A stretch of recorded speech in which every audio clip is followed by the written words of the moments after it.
Figure बनाइए।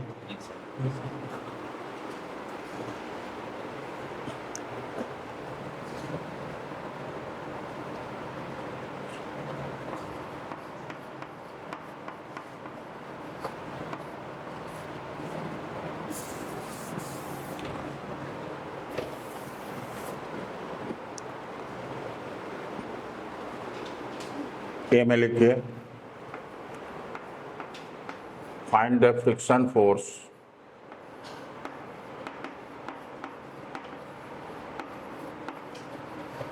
acting on the block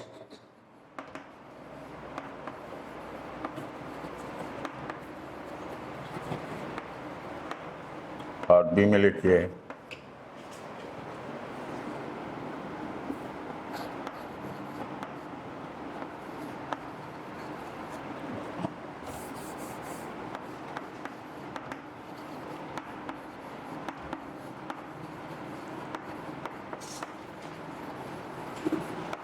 find the force exerted by the wall on the block.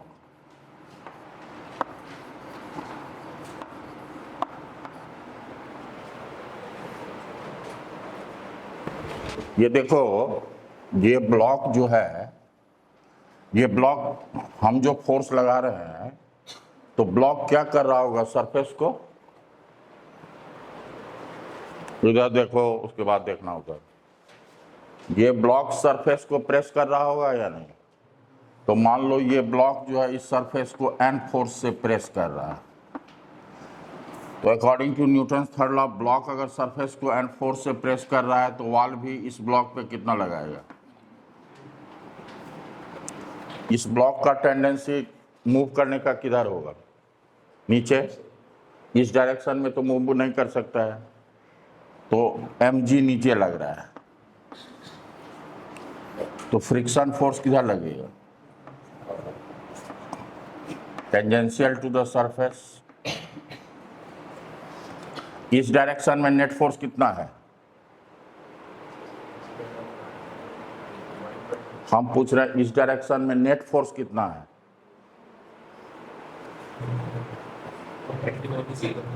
Net force, कोई motion नहीं हो रहा है ना, तो F minus N equal to क्या होगा? मतलब F इक्वल टू कितना होगा? तो n का वैल्यू कितना निकला? n इक्वल टू F हुआ 120 न्यूटन, ये ना होगा?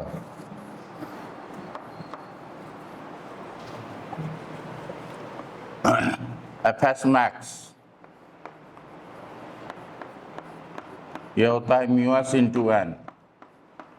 म्यू एस है और ये हो गया 120, तो Fs मैक्स कितना है? 72 न्यूटन।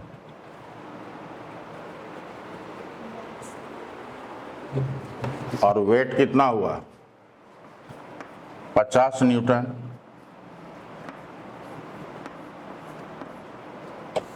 mg कितना है? तो क्या ब्लॉक मूव करेगा?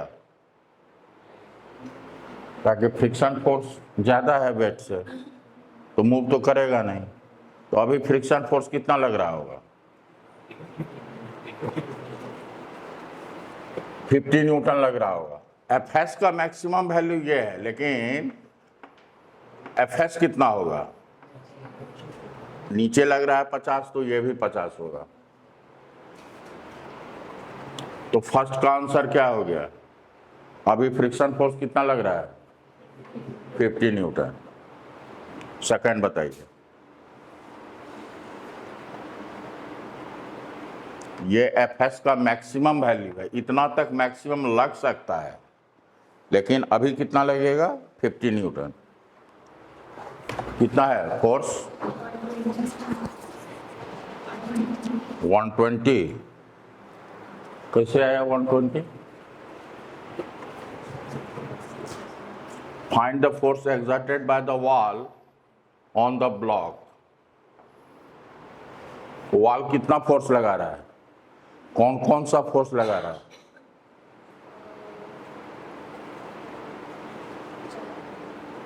वॉल 4 फोर्स लगा रहा है। कौन कौन फोर्स? बोलो। नॉर्मल और हाँ, और एमजी वॉल लगा रहा है। एमजी कौन लगाता है? बॉडी लगाता है।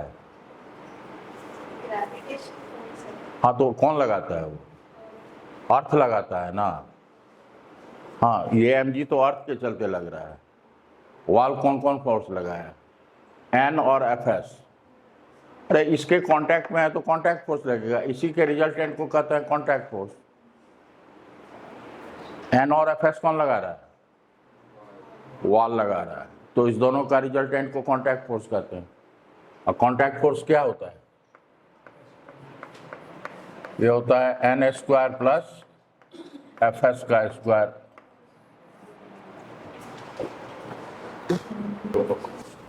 मतलब 120 का स्क्वायर और 50 का स्क्वायर।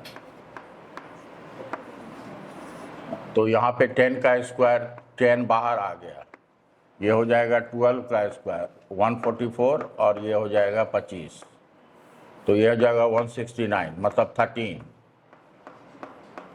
ये हो जाएगा 130 न्यूटन।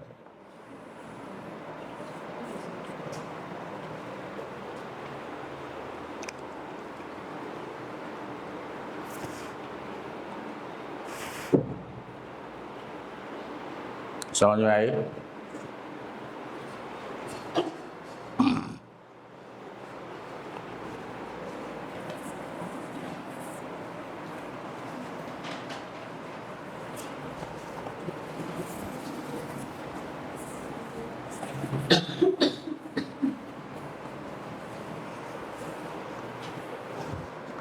एक बात बताओ, जो ये एक ब्लॉक है, रफ सरफेस पे रखा हुआ है, ये म्यू है, इसका मास m है। हमको मिनिमम फोर्स हमको लगाना है ताकि ये ब्लॉक मूव करे। तो डायरेक्शन हॉरिजेंटल रखना चाहिए या किसी एंगल पे रखना चाहिए, ये बताइए।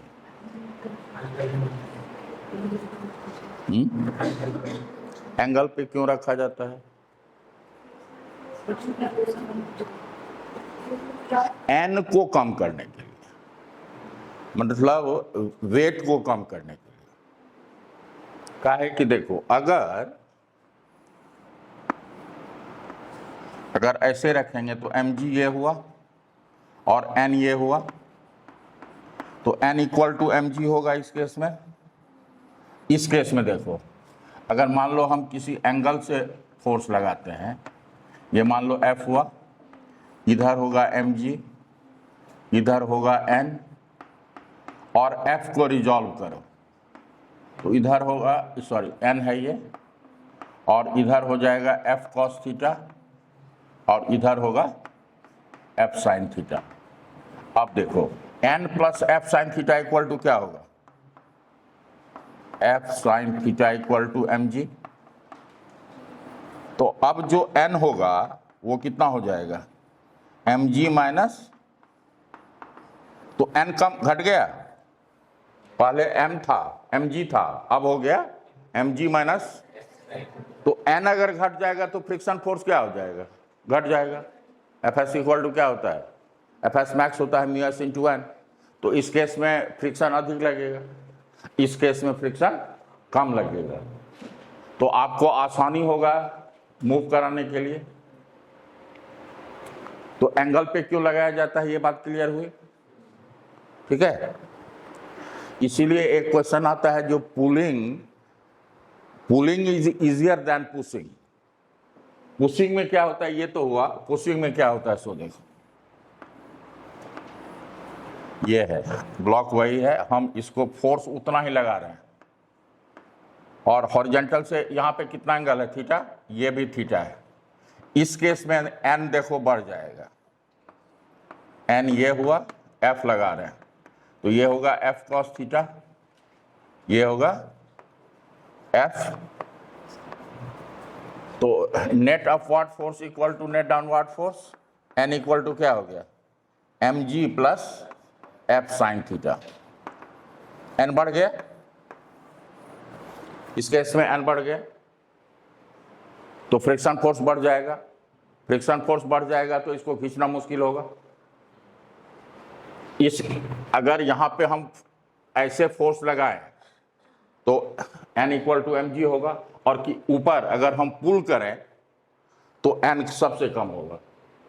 एन सबसे कम होने का मतलब है इस केस में इफेक्टिव वेट जो होगा ऑब्जेक्ट का सबसे कम होगा,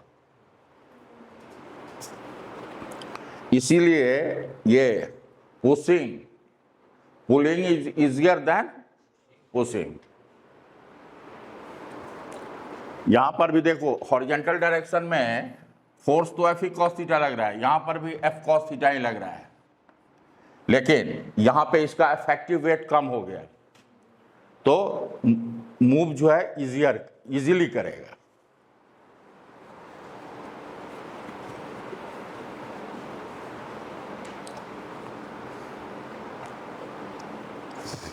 यहां पे क्वेश्चन पूछता है पुलिंग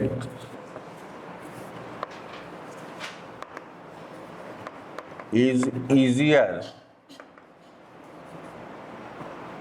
than pushing।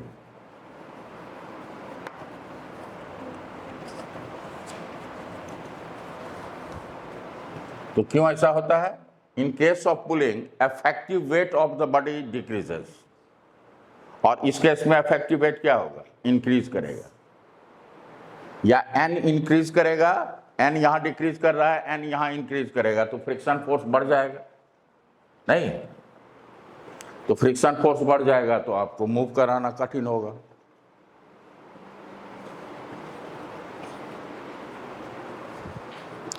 तो आपको अगर एक बड़ी हॉरिजॉन्टल सरफेस पे रखा हुआ है और कहता है जो उसको आपको मूव कराना है, तो पुल करना चाहिए कि पुश करना चाहिए, पुल करना चाहिए हॉरिजॉन्टली कि किसी एंगल पे, किसी एंगल पे। अब आइए ये फिगर रहने देते हैं, लिखेंगे आप minimum force,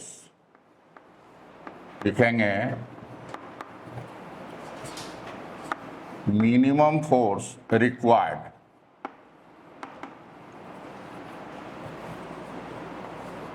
to just start the motion।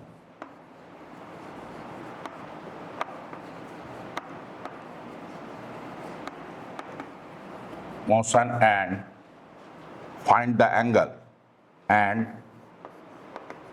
find angle theta।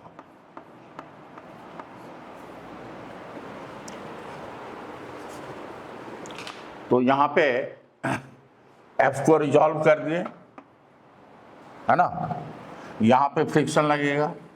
अच्छा, to just start the motion minimum force, तो इस कंडीशन में ये जो है क्या on the verge of motion है, तो फ्रिक्शन का कौन वैल्यू लगेगा? स्टैटिक तो लगेगा। स्टैटिक का कौन सा value? On the verge of motion है, लिमिटिंग फ्रिक्शन लगेगा एफएस मैक्स। लेकिन मूव कर नहीं रहा है, तो एक्स एक्सिस के अलोंग जो होगा आपका इक्वेशन वो क्या होगा?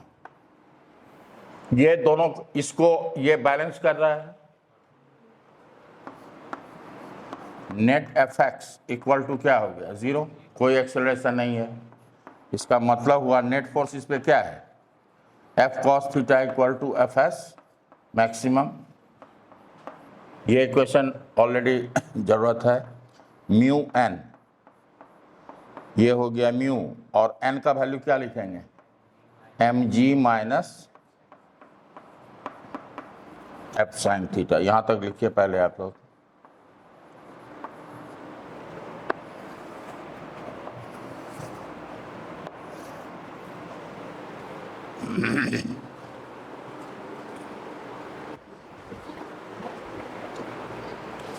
अब एफ को एक तरफ ले आएंगे, म्यू से मल्टीप्लाइड करेंगे, या इसको इधर ले आएंगे तो प्लस हो जाएगा। एफ को कॉमन ले लेते हैं, plus mu sine theta equal to mu M G. F equal to ये है mu M G by cos theta plus mu sine theta.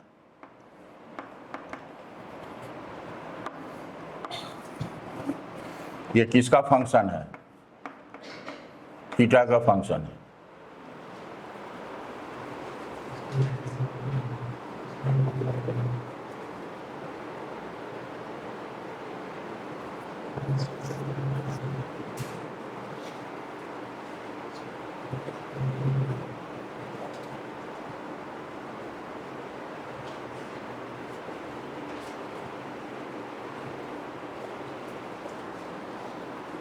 Note कर लिए? डिनोमिनेटर अगर मैक्सिमम होगा तो फोर्स क्या होगा? डिनोमिनेटर को हम जेड मान लेते हैं। ये है cos theta plus mu sine theta. तो जेड का मैक्सिमम वैल्यू कितना होगा बताइए आप लोग? हम बता चुके हैं, डीवा मैक्सिमम मिनिमा ही में बताए।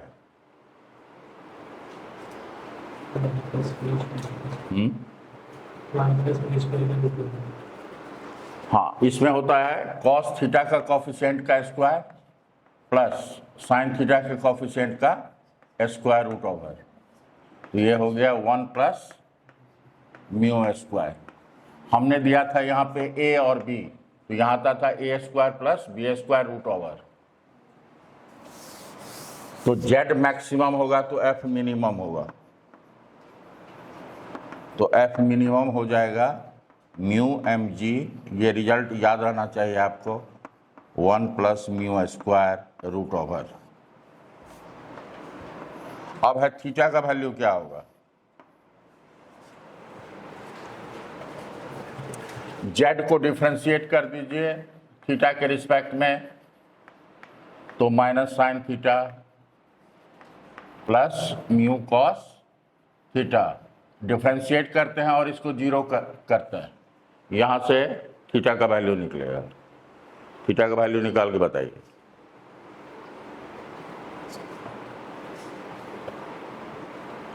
कॉस थीटा का होता है माइनस साइन थीटा और साइन थीटा का कॉस थीटा। गजब हालत है। Mu cos theta equal to हुआ साइन थीटा, तो म्यू इक्वल टू कितना होगा? Tan theta. तो थीटा इक्वल टू कितना हो गया? हाँ, थीटा इक्वल टू हो गया tan inverse mu.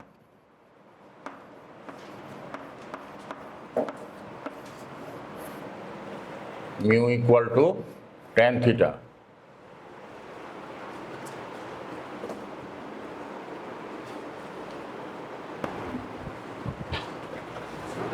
A block of mass 10 kg is placed on a rough inclined plane of inclination 37 degree.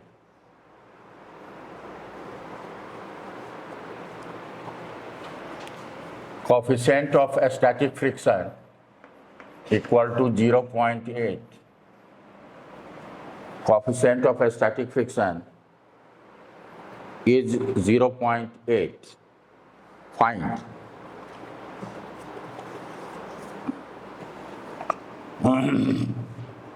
First में लिखिए friction force on block,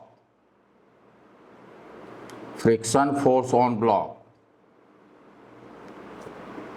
B में लिखिए एक्सेलरेशन ऑफ ब्लॉक,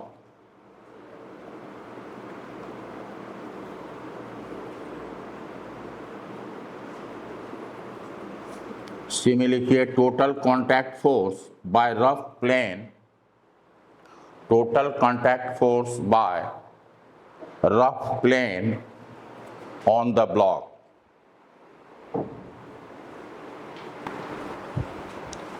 tan 37 का value कितना होता है? 37 का 3 बाय वो कितना होगा? ये 7 चौके 28 20 ये है, ये tan थीटा का वैल्यू हुआ और म्यू का वैल्यू इससे अधिक है, मतलब म्यू जो है ग्रेटर देन tan थीटा है, तो ब्लॉक मूव करेगा कि नहीं मूव करेगा? बताओ। म्यू अगर अधिक होगा tan थीटा से तो ब्लॉक मूव करेगा या नहीं करेगा? करेगा। तुम लोग बताओ। कितना, दो ही केस है। म्यू अगर अधिक रहेगा तो फ्रिक्शन अधिक रहेगा तो ब्लॉक मूव नहीं करेगा। tan थीटा अधिक रहेगा म्यू एस से तब मूव करेगा, लेकिन म्यू अगर अधिक हो tan थीटा से तो ब्लॉक जस्ट उल्टा याद रख सकती है ना। तो block does not move.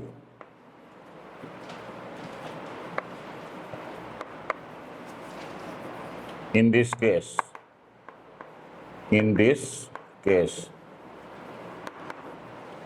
Mu अगर अधिक होगा tan थीटा से तो ब्लॉक मूव नहीं करेगा। अगर इक्वल टू होगा तो on the verge of motion होगा, और tan थीटा अगर अधिक हो जाएगा तब मूव करेगा। इंक्लिनेशन अधिक हो गया तो मूव करेगा। ये इंक्लिनेशन है, इसको बढ़ा देंगे ऐसे तो मूव करेगा। तो tan थीटा अगर म्यू से अधिक हो जाए, म्यू तो फिक्स्ड है, हम tan थीटा को बढ़ा दिए। अगर यहीं पे 53 कर दें, अगर 53 कर दें तो मूव कर जाएगा, ताकि कितना हो जाएगा 4/3।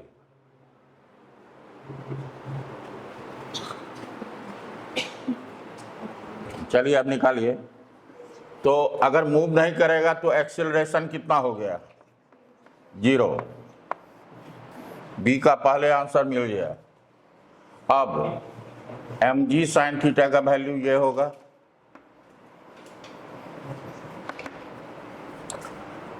fs का वैल्यू ये होगा, n का वैल्यू ये होगा, और mg का, इस पे रितिका तुम mg cos थीटा ऐसे दिखाएगा।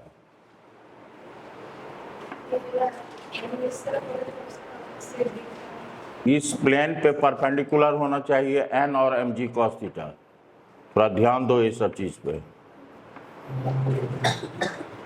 तो fs इक्वल टू क्या होगा इस केस में? fs बैलेंस करेगा mg साइन थीटा को, तो ये हो जाएगा 10 और cos 37 3/5, तो ये हो जाएगा 60 न्यूटन। और n कितना है? mg cos theta.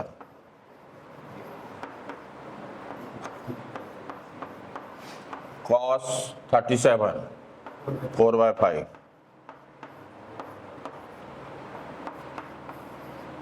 80 न्यूटन, तो 3600 10 100 हो जाएगा। टोटल कॉन्टैक्ट फोर्स क्या होगा? n² प्लस fs² रूट, ये हो जाएगा 10 न्यूटन 100 न्यूटन। 10 बाहर ले लीजिए, 36 और 64 100 का 10,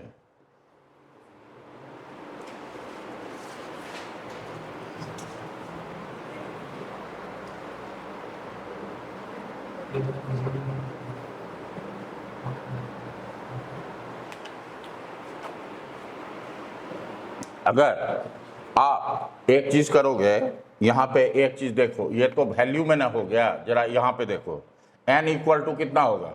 n का स्क्वायर कितना होगा? m² g² cos² थीटा, और fs कितना है?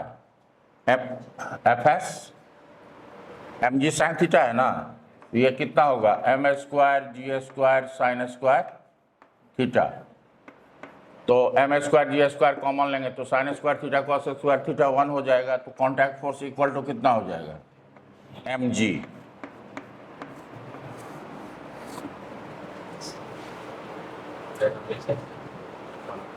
हाँ, जब मूव नहीं करेगा, जब ब्लॉक मूव नहीं करेगा तो कॉन्टैक्ट फोर्स ऑलवेज mg होगा।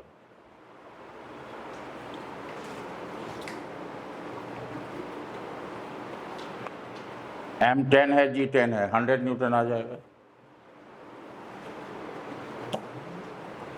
लिखो ना, जब हम मिटाने को रहते हैं तब ये लिखना शुरू करता है।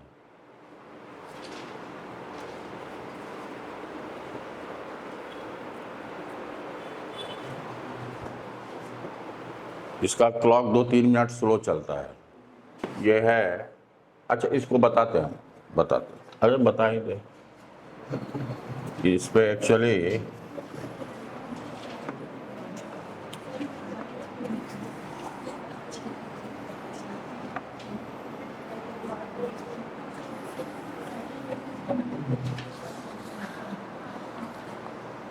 ये मैन मान लो, ये ब्लॉक है एक आदमी, इसका मास m है, is standing on a horizontal conveyor belt. When the belt is given an acceleration of, belt को दे रहे हैं एक्सेलरेशन कितना? 1 मीटर पर सेकेंड स्क्वायर।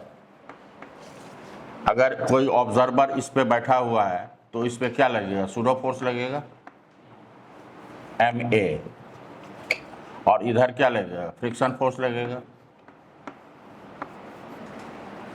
स्टेशनरी है ना, बेल्ट के रिलेटिव क्या है?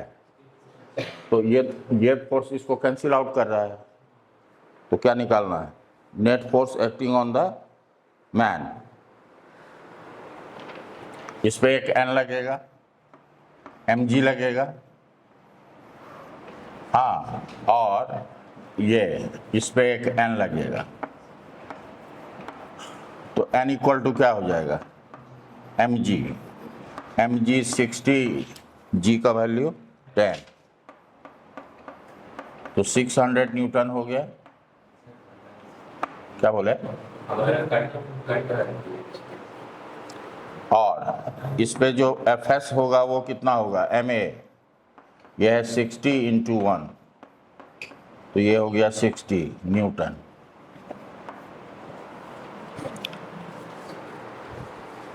तो नेट फोर्स मैन पे क्या होगा? कांटेक्ट फोर्स होगा। नेट फोर्स का मतलब क्या? Contact force. तो दोनों का करो, कांटेक्ट फोर्स निकालो।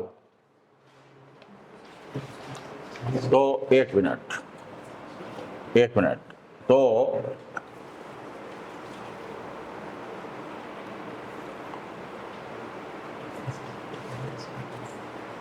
ये तो नॉन इनर्शियल फ्रेम में हम गए तो ये आया। हाँ, अगर नॉन इनर्शियल फ्रेम में नहीं जाते, अगर नॉन इनर्शियल फ्रेम में नहीं जाएंगे तो y एक्सिस के अलॉन्ग तो नेट फोर्स क्या है, 0। y एक्सिस के अलॉन्ग नेट फोर्स क्या है, ये एक्सेलरेट हो रहा है। अगर इसका एक्सेलरेशन और इसका मैन का एक्सेलरेशन सेम होगा तो एक के रिलेटिव दूसरे का मोशन नहीं होगा। तो इस बेल्ट के रिलेटिव ये रेस्ट में, इसका मतलब एफएस कितना लग रहा है उस पर, मास इनटू एक्सेलरेशन। तो यही फोर्स नेट फोर्स लग रहा है एक्स एक्सिस के अलॉन्ग।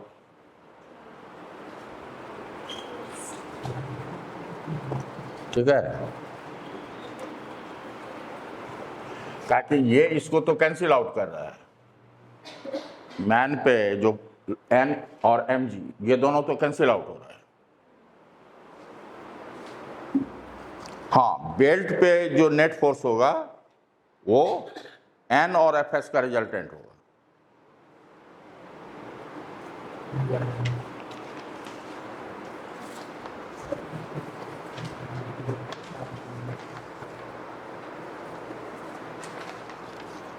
हम लोग जो न्यूटन्स लॉ लिखते हैं वो क्या होता है, रिजल्टेंट फोर्स या नेट फोर्स या अप्लाइड फोर्स। तो net force equal to mass into acceleration. तो इसका मास जितना है उसको एक्सेलरेशन से मल्टीप्लाई कर दो। और वाई एक्सिस के अलॉन्ग तो नेट फोर्स क्या होगा, कोई मोशन ही नहीं हो रहा है वाई एक्सिस के अलॉन्ग, तो नेट फोर्स 0। तो नेट फोर्स सिर्फ होगा एक्स एक्सिस के अलॉन्ग, और कितना होगा वो 60 न्यूटन।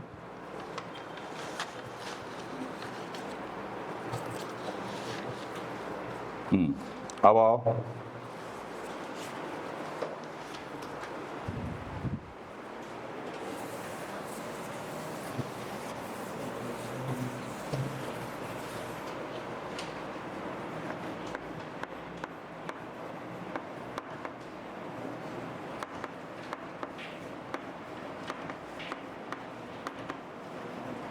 Kinetic friction.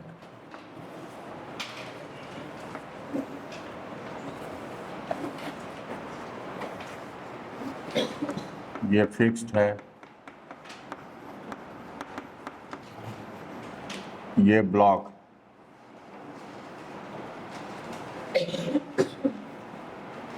ये एम है, और ये मोशन में, मोशन इधर हो रहा है। ये मान लो एक्स डैश्ड, ये रफ है,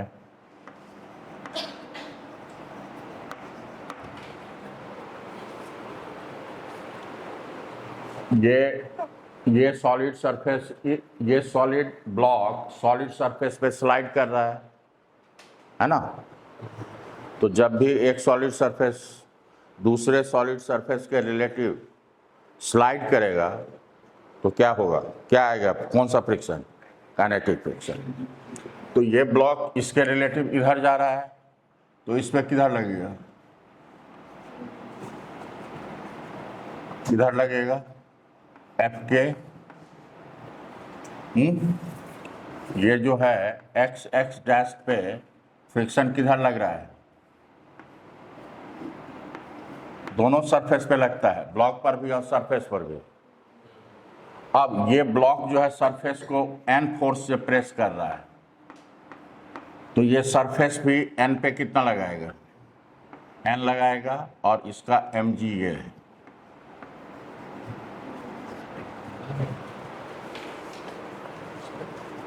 नहीं, तो एक्स एक्सिस के अलॉन्ग जो है मोशन के अपोजिट फोर्स लग रहा है, तो रिटार्डेशन होगा, धीरे धीरे धीरे रुक जाएगा।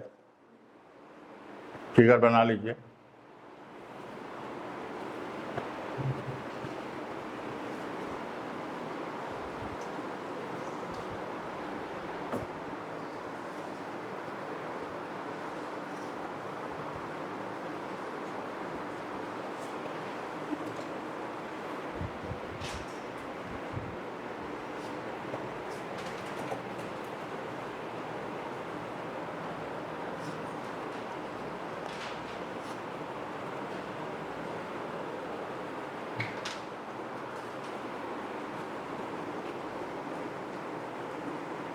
लिखेंगे the force of kinetic friction, the force of kinetic friction The force of kinetic friction is also a molecular force. Is also a molecular force. And it comes into play when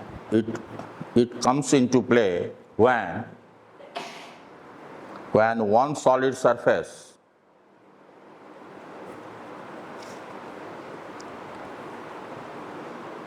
slide over another solid surface in contact. Another solid surface in contact.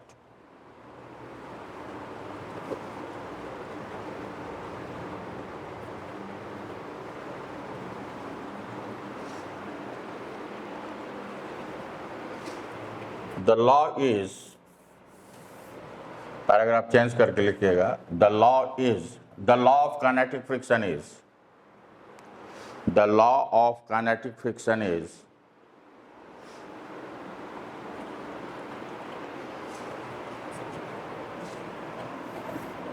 Fk directly proportional to normal reaction.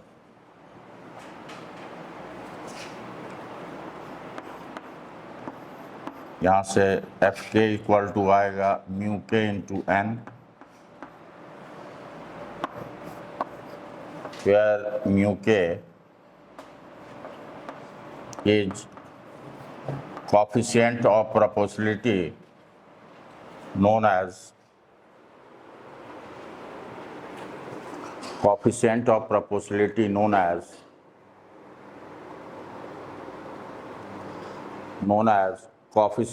kinetic friction, known as coefficient of kinetic friction.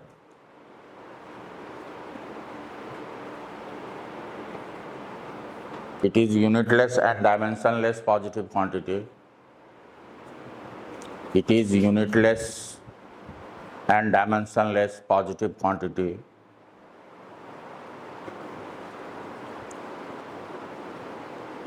It is unitless and dimensionless positive quantity, and it depends upon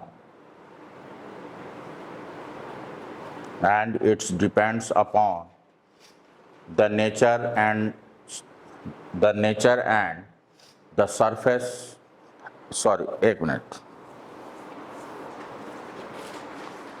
the nature and condition of the surface,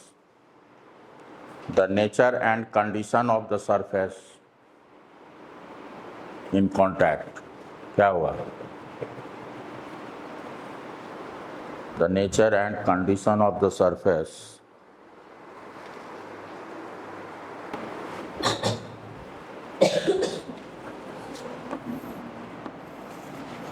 लिखेंगे, उसके बाद लिखोगे Fk is almost independent of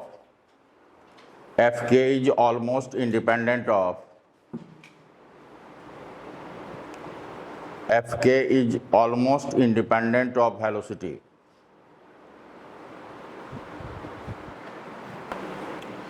और second में लिखोगे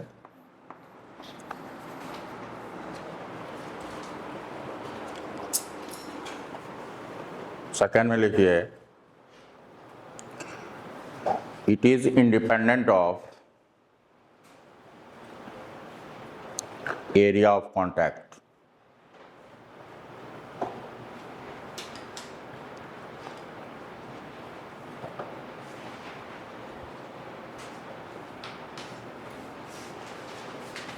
ठीक है।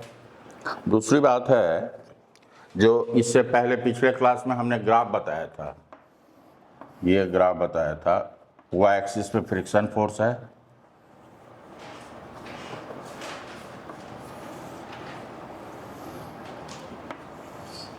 ये था Fs मैक्स, ये था अप्लाइड फोर्स। जैसे ही अप्लाइड फोर्स वहाँ पे 30 न्यूटन था, तो ये भी 30 न्यूटन था। अगर अप्लाइड फोर्स को हम 30 न्यूटन से बढ़ा दें तो मोशन शुरू हो जाएगा। तो जैसे ही मोशन शुरू होता है तो क्या होता है, फ्रिक्शन का वैल्यू थोड़ा रिड्यूस हो जाता है, और इस रिड्यूस्ड वैल्यू को क्या कहते हैं, काइनेटिक फ्रिक्शन। लिखने की जरूरत नहीं है, ये आपके कॉपी में लिखा हुआ है। तो ये एक्सपेरिमेंटली ये प्रूफ है, जो एफ के जो होता है एफ एस मैक्स से कम होता है कि ज़्यादा होता है, कम होता है। तो आप लोग लिखेंगे experimentally it is prove that F K is less than F S max, equal to नहीं। तो ये हो जाता है म्यू के एन, ये होता है म्यू एस एन। तो यहाँ पे हो जाता है म्यू के जो होता है म्यू एस से कम होता है, म्यू के म्यू एस से कम होता है। लिखोगे इन जनरल, इस हमने पहले भी लिखाया है, इन जनरल रोलिंग फ्रिक्शन सबसे कम होता है और सबसे अधिक होता है स्टैटिक फ्रिक्शन। काइनेटिक फ्रिक्शन को डायनामिक फ्रिक्शन भी कहते हैं, डायनामिक फ्रिक्शन। हाँ, आप लोगों का टेस्ट सब्जेक्टिव होगा, स्कूल सब्जेक्टिव टेस्ट होगा इसी वीक में। ये मंडे है ना? हाँ, इसी वीक में आप लोगों का टेस्ट होगा, फ्राइडे को। ठीक है, स्टार्टिंग से लेकर के लॉज ऑफ मोशन तक, समझ गए? फ्रिक्शन नहीं इंक्लूड कर रहे हैं अभी, फ्रिक्शन लॉज ऑफ मोशन तक।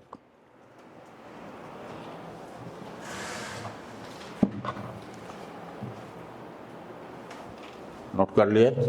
आ गया।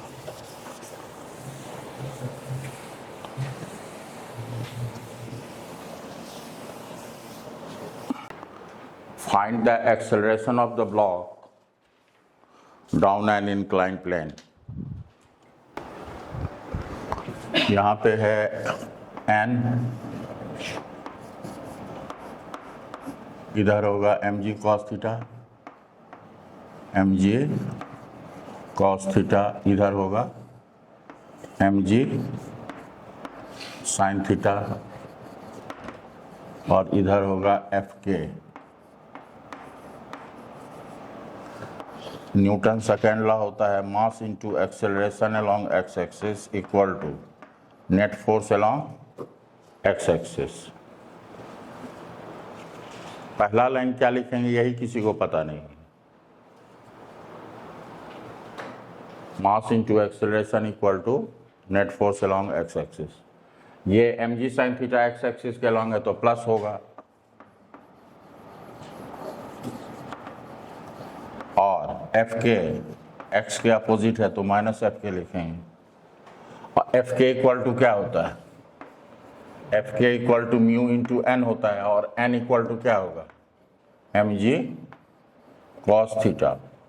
तो यहाँ पे लिखेंगे M A X equal to M G sine theta, और एफ के जगह पे लिखेंगे mu M G cos theta. M M M cancel, तो acceleration down the incline plane हो जाएगा, जी कॉमन लेंगे, ये होगा sine theta minus mu cos theta.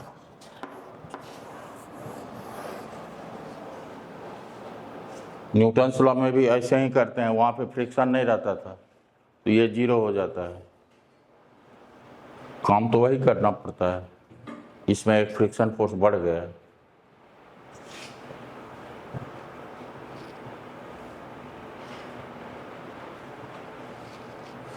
Friction force बढ़ गया तो उसके लिए फॉर्मूला है mu into N, N equal to लिखना पड़ता है एम जी कॉस थीटा, तो एन के जगह पे क्या लिख दिए, ये होता है म्यू इंटू एन, एन के जगह पे लिख दिया M G cos theta.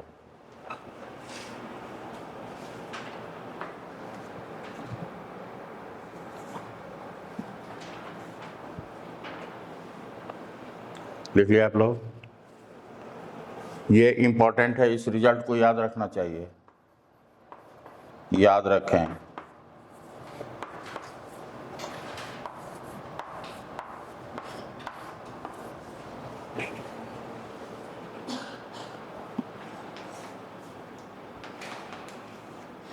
This result is a standard result. अब देखिए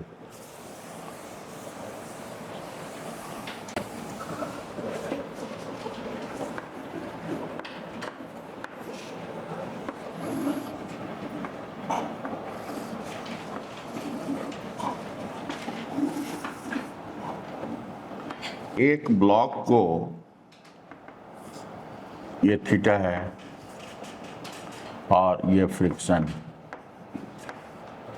यहाँ पे टेन थीटा लेस देन है mu.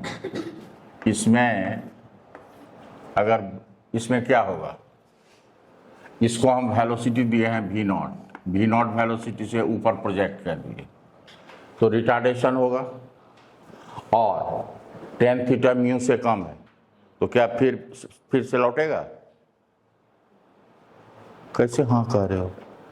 Mu greater than tan theta है तो क्यों नहीं सीरियसली देखते हो, सोचते हो, समझते हो? एक ही चीज 3 बार से हम पूछ रहे हैं,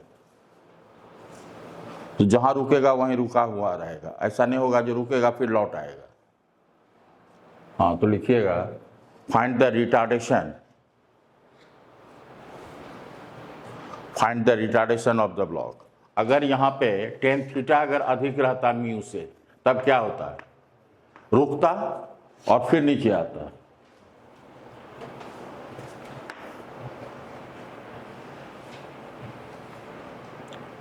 find the retardation of the block. X axis को किधर मानेंगे? जिधर मूव करता है उसको एक्स ले लेते हैं और उसके परपेंडिकुलर को वाई ले लेते हैं। जिधर मूव करता है ब्लॉक उसको एक्स, उसके परपेंडिकुलर को वाई।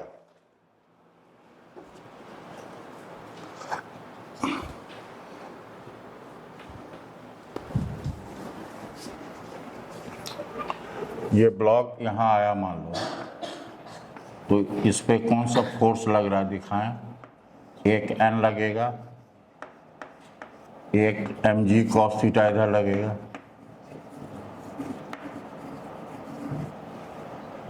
mg sin थीटा इधर लगेगा, mg sin थीटा इधर हुआ, और फ्रिक्शन किधर लगेगा? इधर मूव कर रहा है तो इसके अपोजिट, तो एफ के हुआ। ये एक्सीलरेशन का डायरेक्शन ये।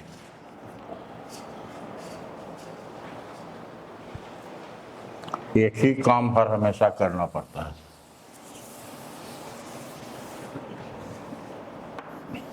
मास into acceleration equal to net force along X axis.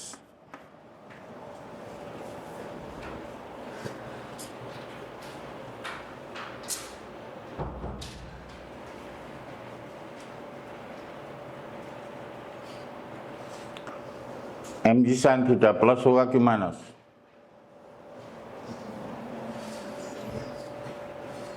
क्यों होगा माइनस? रिटर्न हो रहा है।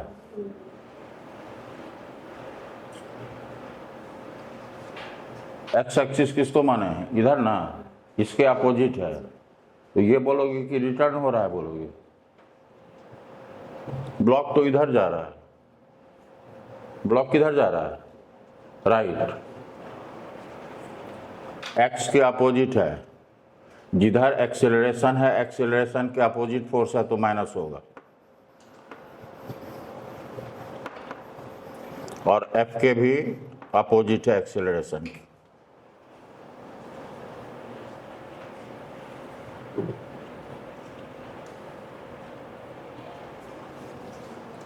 तो ये क्या होगा? Minus mg sin theta minus mu, N कितना होगा? एन mg cos थीटा होगा, तो ये होगा mg cos theta.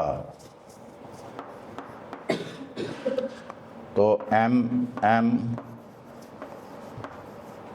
Cancel out, ax equal to minus G, ये होगा sine theta plus mu cos theta. तो रिटार्डेशन मतलब क्या हुआ?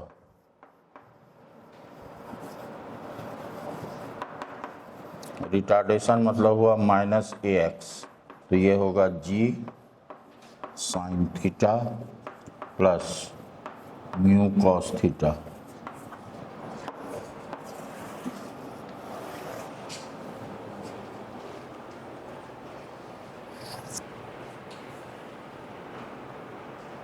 रिटार्डेशन मतलब नेगेटिव ऑफ द एक्सेलरेशन।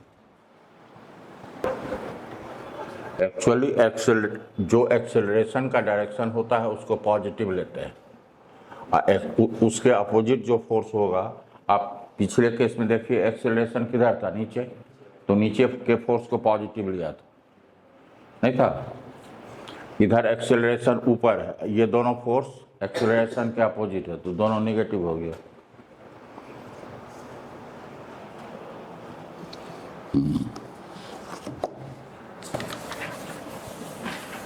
अब देखो,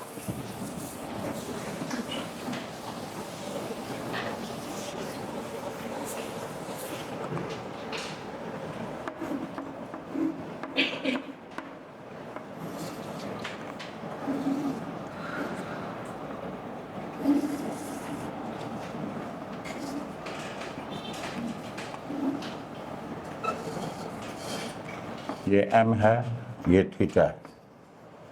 अगर यहाँ पे if M G sine theta greater than F S max, तो क्या होगा? ब्लॉक किधर जाने का कोशिश करेगा? ये होगा एम जी साइन थीटा, ये हुआ। फ्रिक्शन का मैक्सिमम वैल्यू इधर लगेगा और इधर कितना हो जाएगा? म्यू एन कॉस थीटा, है ना? होगा एफ एस मैक्स क्या होगा? म्यू इंटू एन, एन क्या होगा? एम जी म्यू, सॉरी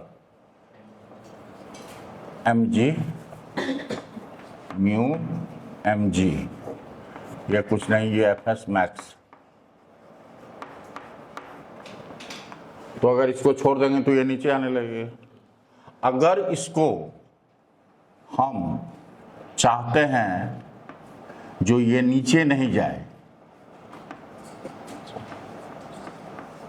तो हमको फोर्स लगाना होगा मिनिमम। तो मिनिमम फोर्स कितना लगाया जाए ताकि ये ब्लॉक नीचे मूव नहीं करे? तो हमको कुछ फोर्स लगाना होगा। मान लो ये था 10, ये था 8, तो दो न्यूटन का डिफिसिट था, 2 न्यूटन इधर लगा देंगे, तो क्या रहेगा? ब्लॉक वहीं पे स्टेबल रहेगा, नहीं? तो ये बनाओ, if M G sine theta equal greater than F S max, then the block has tendency to move down. The block moves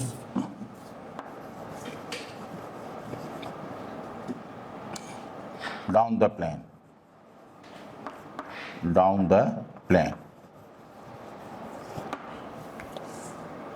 To prevent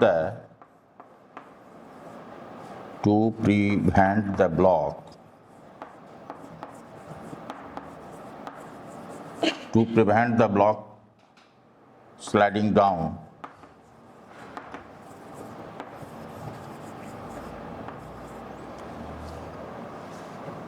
the minimum force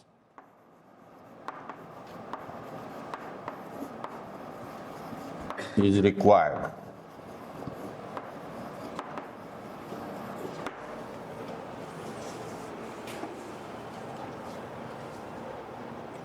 to prevent the block sliding down. The minimum force is required. क्या होगा? F minimum plus Fs max equal to कितना होगा? mg sin theta, है ना? होगा। इस case में move नहीं करेगा, मिनिमम फोर्स हम ऊपर लगा दिए। है, ये फोर्स और ये फोर्स मिलकर के इसके इक्वल हो गया। तो अब मूव, तो मिनिमम फोर्स कितना लगाना होगा, एफ मिनिमम, ये हो गया mg साइन थीटा, और एफ एस मैक्स क्या होगा, म्यू एन होगा mg कॉस थीटा। इतना force, minimum force up along the plane लगा दोगे तो ब्लॉक स्लाइड डाउन नहीं करेगा।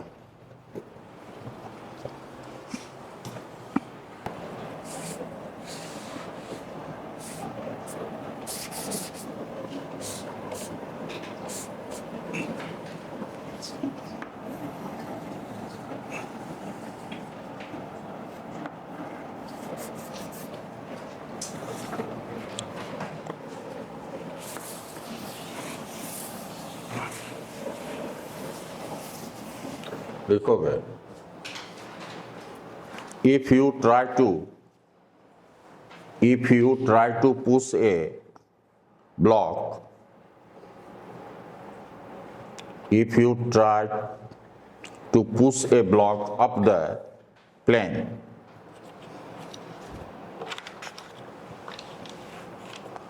अगर हम इस तरह से फोर्स लगाते हैं, अप्लाइड फोर्स F लगा रहे हैं,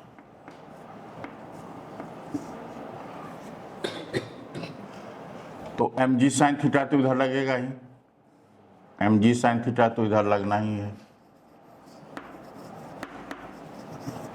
और फ्रिक्शन फोर्स किधर लगेगा,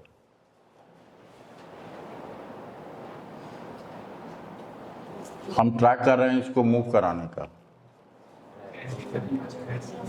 तो इधर फ्रिक्शन फोर्स अपोज करेगा उसका, वो चाहेगा मोशन ना हो, एफ के लगाएगा, ठीक है। ये हो गया एन, ये हो गया,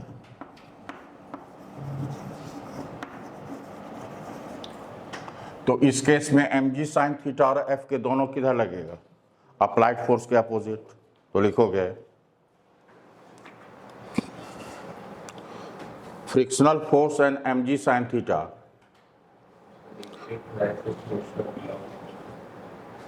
plus push a block up the plane, full stop, या कॉमा दे सकते हो, frictional force and mg sin theta, frictional force and mg sin theta both opposes the upward motion of the block,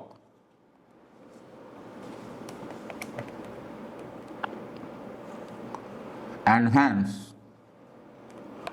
minimum force required is given by, minimum force कितना चाहिए आपको,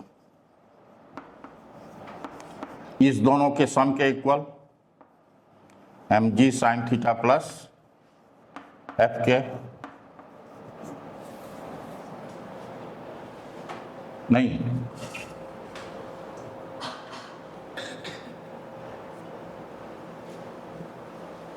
ये ना होगा, तो एफ के क्या होगा,